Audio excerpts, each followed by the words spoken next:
Ko'pchilikka qiziq bo'lgan SVM G03 elektromobilimizni hadovoy qismi, akkumulyator qismlari haqida bugun gaplashib o'tamiz. Qani hozir unda mutaxassislar fikrlarini eshitamiz. Aka, shu akkumulyator qismi haqida qisqacha ma'lumot berib o'tsangiz. Bu avtomashinamiz yaxshi avtomashinalardan biri hisoblanadi. Eng muhimi gibrid, ham elektr energiyada, ham benzinda yuradi.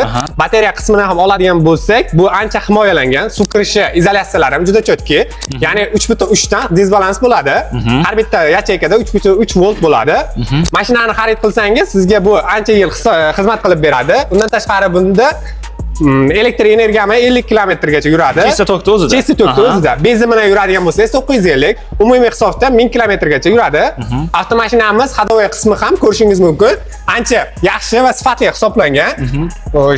Ba'zi bir yomon yo'llarda ham qulaylik, yumshoq hisoblanadi. Likillatib o'ynatib olmaydi. Likillatib o'ynatib olmaydi.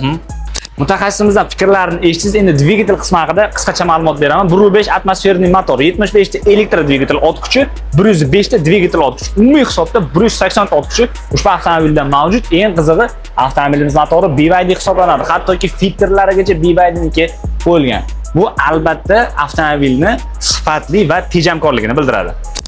Avtomobilimizga rasman 3 yil yoki 100 ming kilometrgacha kafolat ham beramiz. Qo'shimcha ma'lumotlar uchun pastda ko'rsatilgan raqamlarga qo'ng'iroq qiling yoki rasmiy diler hisoblangan Shindaray SVM avtosaloniga tashrif buyuring. Barchangizdan kutib qolamiz.